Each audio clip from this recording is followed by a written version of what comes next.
Now the next topic, അതായത് നമ്മുടെ price സീലിംഗും പ്രൈസ് ഫ്ലോറുമാണ് നമ്മൾ ഇന്ന് ഇവിടെ എടുക്കുന്നത്. നമ്മുടെ മാർക്കറ്റ് ഈക്വിലിബ്രിയത്തിന്റെ ഒരു ആപ്ലിക്കേഷൻ ബേസ്ഡ് ക്വസ്റ്റ്യൻ ആണ് ഈ പ്രൈസ് സീലിംഗും പ്രൈസ് ഫ്ലോറും. നമുക്ക് നോക്കാം എന്താണ് പ്രൈസ് സീലിംഗും പ്രൈസ് ഫ്ലോറും എന്ന് കേട്ടോ. ഓക്കെ, പ്രൈസ് സീലിംഗ് എന്ന് പറയുന്നത് government impose upper limit on the price of a good. ഒരു സാധനത്തിന്റെ വില മാക്സിമം അപ്പർ ലിമിറ്റ്, നമുക്കറിയാം പ്രൈസ് സീലിംഗ് ഫാനൊക്കെ മുകളിലല്ലേ വെക്കുക. അപ്പൊ upper limit of the price, okay, അതിനെ വിളിക്കുന്ന പേരാണ് പ്രൈസ് സീലിംഗ്. അതായത് ഇതിനെ വിളിക്കുന്നത് മാക്സിമം പ്രൈസ് ഫിക്സേഷൻ ആണ്. ഈ ഡയഗ്രാം ഇവിടെ കൊടുത്തിട്ടുണ്ട്. ഇതാണ് നമ്മുടെ ഡിമാൻഡ് കർവ്, ഇതാണ് നമ്മുടെ സപ്ലൈ കർവ്. ഇത് രണ്ടും ഇന്റർസെക്ട് ചെയ്യുന്ന പോയിന്റിലാണ് നമ്മൾ സാധാരണ എന്ത് മെഷർ ചെയ്യുക, ഈക്വിലിബ്രിയം. ഓക്കെ, ഇനി നമ്മുടെ ഇവിടെ ഇപ്പൊ ഗവൺമെന്റ് ഫിക്സ് ചെയ്തു 50 ആണെന്ന് ഫിക്സ് ചെയ്തു. 50 രൂപയാണ് നമ്മുടെ, അല്ല ഗവൺമെന്റ് അല്ല, മാർക്കറ്റ് ഫിക്സ് ചെയ്തത് 50 ആണെങ്കിൽ ഗവൺമെന്റ് ആണ് പിന്നെ ഇത് നടക്കുന്നത്.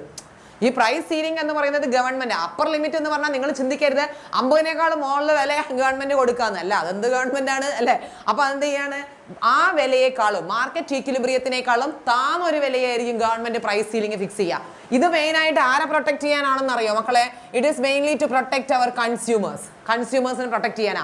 ഇപ്പൊ ഉദാഹരണത്തിന് അരിയുടെ വില മാർക്കറ്റിൽ 50 രൂപയാന്ന് വിചാരിക്കുക. ഈ 50 രൂപയ്ക്ക് വാങ്ങിക്കാനൊക്കെ എല്ലാവർക്കും ബുദ്ധിമുട്ടാണ്. അപ്പൊ എന്ത് ചെയ്യുക, ഈ പാവങ്ങൾക്ക് പ്രത്യേകിച്ച് ബുദ്ധിമുട്ടായിരിക്കും. അപ്പൊ അവരെ പ്രൊട്ടക്ട് ചെയ്യാൻ, ഈ ഇങ്ങനെയുള്ള പാവപ്പെട്ട കൺസ്യൂമേഴ്സിനെ പ്രൊട്ടക്ട് ചെയ്യാൻ വേണ്ടി കൊണ്ടുവരുന്നതാണ് നമ്മുടെ ഈ പ്രൈസ് സീലിംഗ് എന്ന് പറയുന്നത്. മെയിൻ ആയിട്ട് നമ്മൾ സാധാരണ ഉപയോഗിക്കുന്ന കമ്മോഡിറ്റീസ്, റൈസ്, വീറ്റ്, മണ്ണെണ്ണ, അങ്ങനെ അരി, ഗോതമ്പ്, പഞ്ചസാര, ഇവരെയൊക്കെയാണ് പ്രൈസ് സീലിംഗ് ഫിക്സ് ചെയ്യാറ്. അപ്പൊ 50 രൂപയാണ് ഈ മാർക്കറ്റിൽ വിലയെങ്കിൽ ഗവൺമെന്റ് പറയും നിങ്ങൾ പേടിക്കേണ്ട, അതൊരു 10 രൂപയ്ക്ക് ഞങ്ങൾ എന്ത് ചെയ്യും, തരാമെന്ന്. അങ്ങനെ ഗവൺമെന്റ് ഇത് 10 രൂപയ്ക്ക് അങ്ങോട്ടേക്ക് ഫിക്സ് ചെയ്യും. എന്നിട്ട് ഗവൺമെന്റ് എങ്ങനെയാ ഇത് ജനങ്ങളിലേക്ക് എത്തുന്നത് 10 രൂപയ്ക്ക്?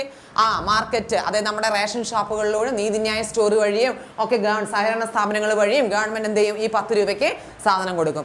അതാണ് പ്രൈസ് സീലിംഗ്. അപ്പൊ ഒരു കാര്യം ആലോചിക്കണം, പ്രൈസ് സീലിംഗ് എന്ന് പറയുന്നത് എങ്ങോട്ടാ, ഈക്വിലിബ്രിയം പ്രൈസിന്റെ താഴേക്കാണ് ഫിക്സ് ചെയ്യുന്നത്. എന്ത്, പ്രൈസ് സീലിംഗ്. ഇത് ആരെ പ്രൊട്ടക്ട് ചെയ്യാനാണ്?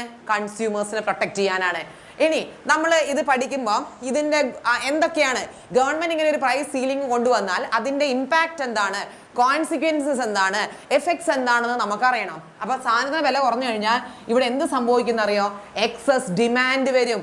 സാധനങ്ങളുടെ വില ഗവൺമെന്റ് ഇപ്പൊ കുറച്ച് കൊടുക്കുന്നില്ലേ, അപ്പൊ എന്ത് ക്രിയേറ്റ് ചെയ്യും, എക്സസ് ഡിമാൻഡ് വരും. നോക്കിക്കോളൂ, ഇതിന്റെ ഇമ്പാക്ട് ആണ്. The 2 important impacts in the market. Government ഒരു പ്രൈസ് സീലിംഗ് കൊണ്ടുവന്നു കഴിഞ്ഞാൽ ആദ്യം സംഭവിക്കുന്നത് long queues of the market to buy the goods from the ration shop. നിങ്ങൾക്ക് കാണാം ഒരു ലോങ് ക്യൂ, റേഷൻ കടകളുടെ മുന്നിൽ ഒരു ലോങ് ക്യൂ കാണാം. കാരണം സാധനത്തിന് വില മാർക്കറ്റിൽ കൂടുതലാണേ, അവിടെ പോയി വാങ്ങിക്കാൻ കഴിയില്ല. അപ്പൊ എന്ത് ചെയ്യും, എല്ലാവരും കൂടെ റേഷൻ കടയിലേക്ക് ഉന്തി തള്ളി അങ്ങ് ചെല്ലും. അപ്പൊ you can see a long queue in front of the ration shop. രണ്ടാമത്തത്, it will create market black marketing. അതായത് goods are sold in the open market high price than the government fixed by. Government fix ചെയ്ത price ഇപ്പൊ മാർക്കറ്റിൽ 50 ആണ്, അത്രയും കൊടുക്കൂല. പക്ഷെ government fix ചെയ്ത 10 രൂപ, അതിന് മുകളിലായിട്ട് എന്ത് ചെയ്യും, സാധനങ്ങൾ വിൽക്കുക. അങ്ങനെ ബ്ലാക്ക് മാർക്കറ്റിംഗ് വരും. പിന്നെ നിങ്ങൾക്ക് എഴുതാം സി എന്ന് പറയുന്നത്, it will create what, excess demand. അതൊരു ഇമ്പാക്റ്റ് ആയിട്ട് നിങ്ങൾക്ക് എഴുതാം കേട്ടോ. It will create what, excess demand. അതായത് വില കുറച്ച് കൊടുക്കുന്നതുകൊണ്ട് തന്നെ ഇതെന്ത് സംഭവിക്കും, എക്സസ് ഡിമാൻഡ് വരും. ഇതാണ് പ്രൈസ് സീലിംഗ് മക്കളെ. അങ്ങനെയാണെങ്കിൽ എന്താണ് പ്രൈസ് ഫ്ലോർ? ഫ്ലോർ എന്ന് പറയുന്നത് തറവിലയാണ്. തറവില എന്ന് പറയുമ്പോൾ it is imposed on the lower limit. അതായത് lower limit on the prices of the good is known as price floor. ഒരു സാധനത്തിന് വില ഏറ്റവും താഴെ കേട്ടോ, പ്രൈസ് ഫ്ലോർ ആണ്. This is mainly to protect whom you know children, to protect the producer ആണ്. Producers നമുക്കറിയാം, റബ്ബർ കർഷകരും തേങ്ങ കർഷകരൊക്കെ ഇല്ലേ, അവരെയൊക്കെ പ്രൊട്ടക്ട് ചെയ്യാൻ വേണ്ടിയിട്ടാണ് ഗവൺമെന്റ് എന്ത് കൊണ്ടുവരുന്നത്, ഈ പ്രൈസ് ഫ്ലോർ ഏറ്റെടുക്കുന്നത്. അങ്ങനെ വരുന്ന സമയത്ത് ഇത് മിനിമം പ്രൈസ് ആണ്. പ്രൈസ് സീലിംഗ് മാക്സിമം ആവുമ്പോൾ ഇതെന്താണ്, മിനിമം ആണ്. അപ്പൊ എന്താ സംഭവിക്കണം നോക്ക്, ഇതാണ് നമ്മുടെ ഈക്വിലിബ്രിയം. ഇവിടെ ഗവൺമെന്റ് ഫിക്സ് ചെയ്തു 50 രൂപ. അപ്പൊ ഈ 50 രൂപയ്ക്ക് ഈ അടക്കയും റബ്ബറും ഒക്കെ കർഷകർക്ക് മാർക്കറ്റിൽ കൊണ്ട് വിൽക്കാൻ എന്താ പറയാ, നഷ്ടമാണ്. അപ്പൊ ഗവൺമെന്റ് പറയും നിങ്ങൾ പേടിക്കണ്ട, ഞങ്ങൾ അതൊരു 70 രൂപയ്ക്ക് എടുത്തോളാം എന്ന് ഗവൺമെന്റ് പറയും. കാരണം 50 രൂപയ്ക്ക് ഇവർ കൊടുക്കാൻ, നിങ്ങളറിയില്ല ഒരുപാട് കർഷകരൊക്കെ ആത്മഹത്യ ചെയ്യുന്നത് ഇതിന്റെയാണ്. ഇവർക്ക് സാധനങ്ങളൊക്കെ ഉണ്ടാക്കി മാർക്കറ്റിൽ എത്തുമ്പോൾ ഇവർ വിചാരിച്ച വില കിട്ടില്ല, അവർക്ക് നഷ്ടമായി പോകും. അപ്പൊ ഗവൺമെന്റ് ഈ പ്രൊഡ്യൂസേഴ്സിനെ പ്രൊട്ടക്ട് ചെയ്യാൻ വേണ്ടി ഗവൺമെന്റ് പറയും നിങ്ങൾ പേടിക്കണ്ട, ഞങ്ങൾ എടുത്തോളാം. അങ്ങനെ 700 രൂപയ്ക്ക് എന്ത് ചെയ്യും, 70 രൂപയ്ക്ക് എന്ത് ചെയ്യും, ഈ സാധനങ്ങൾ ആരെടുക്കും, ഗവൺമെന്റ് എടുക്കും. അപ്പൊ ഇത് ആരെ പ്രൊട്ടക്ട് ചെയ്യും, നമ്മുടെ പ്രൊഡ്യൂസേഴ്സിന് സന്തോഷമായി അല്ലേ. അങ്ങനെ വരുന്ന സമയത്ത് ഇവിടെ എന്ത് ക്രിയേറ്റ് ചെയ്യപ്പെടുന്ന അറിയോ, it will create excess supply. It will create what? Excess supply വരും കേട്ടോ. ഇതൊരു എക്സസ് സപ്ലൈ എന്ന് പറയുന്ന ഒരു സിറ്റുവേഷൻ ക്രിയേറ്റ് ചെയ്യപ്പെടും. അപ്പോൾ ഒരു കാര്യം ആലോചിക്കണം, ഈ പ്രൈസ് ഫ്ലോർ വന്നു കഴിഞ്ഞാൽ ഈക്വിലിബ്രിയം പ്രൈസിന്റെ മുകളിലാണ് വരിക. പ്രൈസ് സീലിംഗ് താഴെയായിരുന്നെങ്കിൽ, ബിലോ ഈക്വിലിബ്രിയം പ്രൈസ് ആയിരുന്നെങ്കിൽ ഇത് വരുന്നത് എവിടെയാണ്? എബവ് ഈക്വിലിബ്രിയം പ്രൈസ് ആയിരിക്കും. ഇനി ഇതിന്റെ രണ്ട് കോൺസിക്വൻസസ് എന്താണെന്ന് ചോദിച്ചു കഴിഞ്ഞാൽ it will create excess supply. നേരത്തെ പറഞ്ഞതുപോലെ it will create excess supply. അത് മാത്രമല്ല, government increases their buffer stock. ഇങ്ങനെ വാങ്ങിച്ചു കൂട്ടും പ്രൊഡ്യൂസേഴ്സിന്റെ കയ്യിൽ നിന്ന്.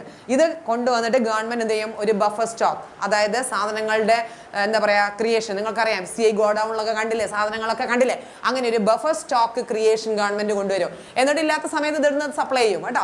അങ്ങനെയാണ് രണ്ട് ഇമ്പാക്റ്റ് ഉണ്ട് നമ്മുടെ പ്രൈസ് ഫ്ലോറിന്. ഒന്നാമതായിട്ട് it will create excess supply, രണ്ടാമതായിട്ട് ഇത് എന്തുകൊണ്ടുവരും?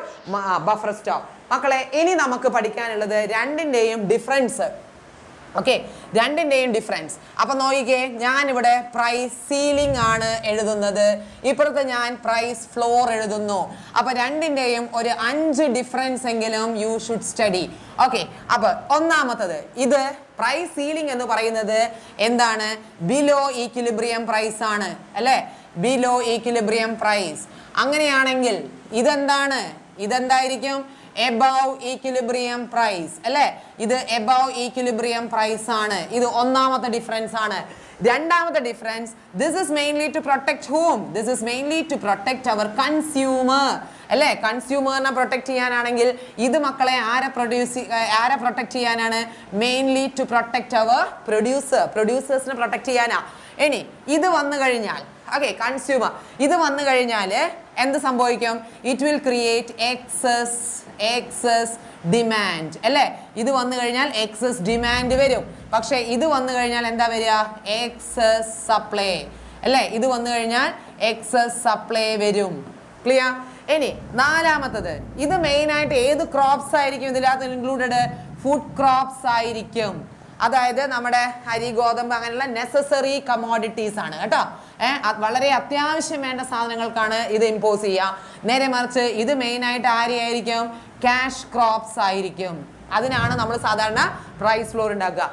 ഇതൊരു ഡയറക്റ്റ് ക്വസ്റ്റ്യനാ. അതായത് പ്രൈസ് സീലിംഗും പ്രൈസ് ഫ്ലോറും എന്താണെന്ന് ചോദിച്ചു, ഇമ്പാക്ട് എഴുതി, ഡയഗ്രാം വരച്ചു, ഫിനിഷ്. പക്ഷേ ഇതിൻ്റെ അകത്ത് ആപ്ലിക്കേഷൻ ലെവലിൽ ക്വസ്റ്റ്യൻ വരുമ്പം മക്കളെ നിങ്ങൾ ചിന്തിച്ചെഴുതണം. നോക്കിയേ, suppose 2 cases are there in the market.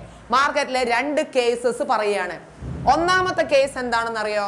Price of sugar per kg is 40 rupees. ശരിക്കും ശ്രദ്ധിക്കണം, 1 കിലോ പഞ്ചസാരയുടെ വില 40 രൂപയാണ് മാർക്കറ്റിൽ.